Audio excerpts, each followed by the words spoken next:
भारत के खिलाफ जहर उगलने वालों की बत्ती हो जाएगी गुल।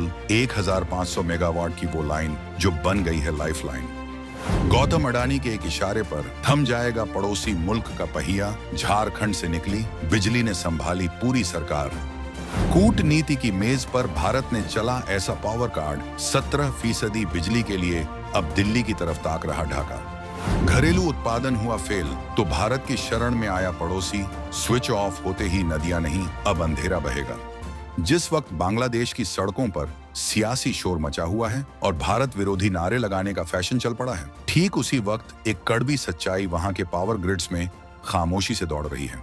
ढाका में बैठकर भारत को आंख दिखाना बहुत आसान है, लेकिन शायद वहां के हुक्मरान और प्रदर्शनकारी ये भूल गए हैं कि उनके सिर पर जलने वाला बल्ब और उनकी फैक्ट्रियों में चलने वाली मशीनों का असली कंट्रोलर कौन है। ये खबर किसी मिलिट्री ऑपरेशन की नहीं है, बल्कि ये कहानी है उस मास्टर स्विच की जो अगर दिल्ली या झारखंड से बंद कर दिया जाए तो पूरा का पूरा बांग्लादेश पाषाण युग में लौट जाएगा। वहां गैस खत्म हो रही है, कोयले के प्लांट हाँफ रहे हैं और ऊर्जा का संकट इतना गहरा चुका है कि अब भारत सिर्फ एक पड़ोसी नहीं, बल्कि वो वेंटिलेटर बन चुका है जिसके बिना बांग्लादेश की अर्थव्यवस्था सांस भी नहीं ले सकती।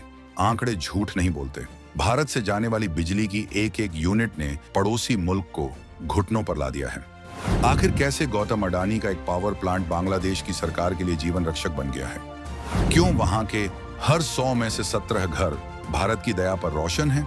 और अगर कूटनीतिक रिश्तों में थोड़ी सी भी और खटास आई तो क्या भारत वो स्विच ऑफ करने का दम दिखाएगा? हम आपको बताएंगे इस पावर गेम की पूरी इनसाइड स्टोरी और उन आंकड़ों का सच जो बांग्लादेशी मीडिया अपनी जनता से छिपा रहा है। तो अपनी सीट की पेटी बांध लीजिए और वीडियो के अंत तक बने रहिएगा। इस बारे में आपके जो भी विचार हों कमेंट में लिखकर जरूर बताइएगा। चलिए सबसे पहले इस पूरे मामले की नब्ज पकड़ते हैं। बांग्लादेश इस समय अपने इतिहास के सबसे बुरे ऊर्जा संकट के मुहाने पर खड़ा है। ऊपर से देखने पर सब कुछ सामान्य लगता है, बाजार खुले हैं, गाड़ियां चल रही हैं, लेकिन अंदर ही अंदर वहां का ऊर्जा ढांचा खोखला हो चुका है। Bangladesh power development board BPDB के अपने ही आंकड़े चीख चीख कर गवाही दे रहे हैं कि हालात बद से बदतर हो चुके हैं। पिछले कुछ महीनों में भारत और बांग्लादेश के बीच जो तल्खी बढ़ी है, जो बयानबाजी हुई है, उसके बीच भारत ने एक रहस्यमयी चुप्पी साध रखी है। ये चुप्पी कमजोरी की नहीं, बल्कि उस ताकतवर खिलाड़ी की है जिसे पता है कि बाजी उसके हाथ में है। बांग्लादेश की रोशनी की डोर अब पूरी तरह भारत के हाथों में है। अगर भारत ने अपने हाथ खींच लिए तो बांग्लादेश अंधेरे में डूब जाएगा। और ये हम हवा में नहीं कह रहे, इसके पीछे ठोस कारण है। वहां के गैस के कुएं सूख रहे हैं, लो प्रेशर की समस्या इतनी विकराल है कि पावर प्लांट्स चल ही नहीं पा रहे। दूसरी तरफ मेंटेनेंस के नाम पर कोयला आधारित बिजली घर बंद पड़े हैं। ऐसे में भारत से जाने वाली बिजली ही वो अकेली उम्मीद है जो बांग्लादेश को ब्लैकआउट से बचाए हुए है। अब जरा इस निर्भरता के गणित को समझते हैं जो किसी भी देश की संप्रभुता के लिए खतरे की घंटी है। पिछले एक साल के अंदर यानी 2024 से 2025 के बीच बांग्लादेश ने भारत से बिजली का आयात लगभग 70% बढ़ा दिया है।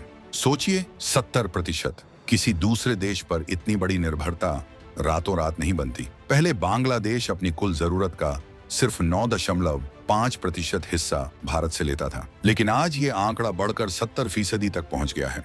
इसे और आसान भाषा में समझिए, आज की तारीख में बांग्लादेश में अगर 100 बल्ब जल रहे हैं तो उनमें से 17 बल्बों को रोशन करने वाली बिजली भारत के पावर प्लांट्स से बनकर वहां पहुंच रही है। मौजूदा समय में क्रॉस बॉर्डर समझौतों के तहत भारत हर दिन औसतन 2200 से 2300 मेगावाट बिजली बांग्लादेश को भेज रहा है। ये बिजली सिर्फ घरों को रोशन नहीं कर रही, बल्कि बांग्लादेश की टेक्सटाइल इंडस्ट्री जो उनकी अर्थव्यवस्था की रीढ़ की हड्डी है, उसे भी चला रही है। अगर ये 2300 मेगावाट की सप्लाई लाइन कट गई तो वहां की मिलें बंद हो जाएंगी, लाखों मजदूर बेरोजगार हो जाएंगे और सड़कों पर अराजकता फैल जाएगी। ये है भारत का असली लिवरेज। इस पूरी कहानी का सबसे बड़ा किरदार और गेम चेंजर है गौतम अडानी और उनकी कंपनी अडानी पावर। भारत से बांग्लादेश जाने वाली बिजली में सबसे बड़ा हिस्सा इसी कंपनी का है। झारखंड के गोड्डा जिले में बना अडानी पावर का ultra super critical thermal power plant विशेष रूप से बांग्लादेश को बिजली देने के लिए ही तैयार किया गया था। अकेले ये प्लांट हर दिन करीब 1496 मेगावाट बिजली सप्लाई करता है। 1500 मेगावाट का मतलब समझते हैं आप? ये इतनी बिजली है कि इससे कई छोटे देशों का पूरा काम चल सकता है। और ये पूरी की पूरी बिजली सीधी बांग्लादेश के ग्रिड में जाती है। एनटीपीसी और पीटीसी इंडिया जैसी सरकारी कंपनियां भी मदद कर रही हैं, लेकिन अडानी पावर का हिस्सा इसमें शेयर जैसा है। बांग्लादेश के ग्रिड का संतुलन अब इस एक प्राइवेट कंपनी के परफॉर्मेंस पर टिका है। अगर किसी तकनीकी वजह से या फिर कूटनीतिक दबाव में घोडा प्लांट से सप्लाई रुकती है तो बांग्लादेश के पास इसका कोई बैकअप प्लान नहीं है। वहां के अधिकारियों के माथे पर पसीना इसी बात का है कि अगर अडानी ने हाथ खींच लिया तो वो अपनी जनता को क्या जवाब देंगे। बांग्लादेश की बेबसी का कारण सिर्फ भारत की मजबूती नहीं, बल्कि उनकी अपनी घरेलू नाकामी है। एक समय था जब बांग्लादेश गर्व से कहता था कि उसके पास प्राकृतिक गैस के विशाल भंडार हैं और वो अपनी बिजली खुद बनाएगा। वो अपनी कुल बिजली का 2/3 हिस्सा घरेलू गैस से बनाता था, लेकिन वक्त का पहिया घूमा और कुप्रबंधन ने सब कुछ बर्बाद कर दिया।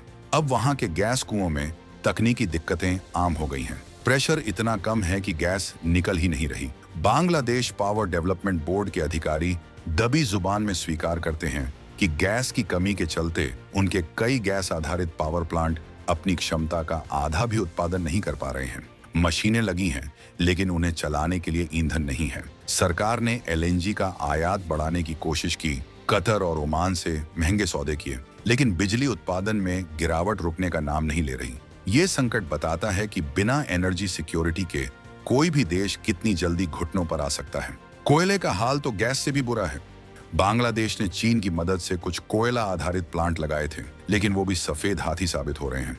रामपाल और पायरा जैसे पावर प्लांट्स मेंटेनेंस और कोयले की कमी के चलते बार बार बंद हो जाते हैं। ताजा आंकड़ों के मुताबिक वहां के कोयला आधारित बिजली घरों का उत्पादन 30% से घटकर 26% पर आ गया है। जब घर का चूल्हा बुझने लगता है तो इंसान पड़ोसी के घर से आग मांगता है। बांग्लादेश के साथ ठीक यही हुआ है। घरेलू संसाधनों के फेल होने ने उसे भारत से मिलने वाली महंगी लेकिन भरोसेमंद बिजली पर निर्भर बना दिया है। ऊर्जा विशेषज्ञों की माने तो निकट भविष्य में यानी अगले 5 से 10 सालों तक बांग्लादेश के लिए अपने दम पर इस कमी को पूरा करना नामुमकिन है। इसका सीधा मतलब है कि बिजली का मास्टर स्विच फिलहाल भारत के पास ही रहेगा और ढाका को दिल्ली के साथ अपने रिश्तों को बहुत संभाल कर रखना होगा। अब जरा इस मुद्दे के भू राजनीतिक पहलू पर गौर करते हैं। भारत ने हमेशा नेबरहुड फर्स्ट की नीति अपनाई है, लेकिन इसका मतलब ये नहीं कि हम अपनी सुरक्षा या सम्मान से समझौता कर लें। बांग्लादेश में हाल ही में जो राजनीतिक उथल पुथल हुई, तख्ता पलट हुआ और उसके बाद हिंदुओं पर जो अत्याचार हुए, उसने भारत को अपनी रणनीति पर फिर से विचार करने पर मजबूर कर दिया है। भारत सरकार जानती है कि सेना भेजना या धमकियां देना पुराने जमाने की बात है। आज के दौर में एनर्जी डिप्लोमेसी सबसे बड़ा हथियार है। जब आपकी बिजली की डोर हमारे हाथ में है तो आप चाहकर भी हमारे खिलाफ एक हद से ज्यादा नहीं जा सकते। अडानी पावर का कॉन्ट्रैक्ट और भारत सरकार के पीएसयू के समझौते, ये सब भारत के वो अदृश्य सैनिक हैं जो बॉर्डर पार किए बिना ही बांग्लादेश की स्थिरता को नियंत्रित कर रहे हैं। अगर कल को बांग्लादेश चीन की गोद में बैठने की कोशिश करता है या भारत के खिलाफ कोई बड़ी साजिश रचता है तो भारत को सिर्फ एक मेंटेनेंस शटडाउन का बहाना बनाना होगा और उसका असर किसी सर्जिकल स्ट्राइक से कम नहीं होगा। लेकिन क्या भारत ऐसा करेगा? भारत एक जिम्मेदार राष्ट्र है। हम जानते हैं कि बिजली काटने का असर वहां की आम जनता, अस्पतालों और बच्चों पर पड़ेगा, लेकिन कूटनीति में दया नहीं, हित देखे जाते हैं। बांग्लादेश को यह समझना होगा कि भारत से दुश्मनी मोल लेना उसे अंधेरे युग में धकेल सकता है। अडानी पावर के साथ जो भुगतान का विवाद चल रहा था वो भी इसी कड़ी का हिस्सा है। बांग्लादेश पर भारत का करोड़ों डॉलर का बकाया है। पैसे न होने के बावजूद भारत ने सप्लाई नहीं रोकी। ये भारत की दरियादिली है, लेकिन दरियादिली की भी एक सीमा होती है।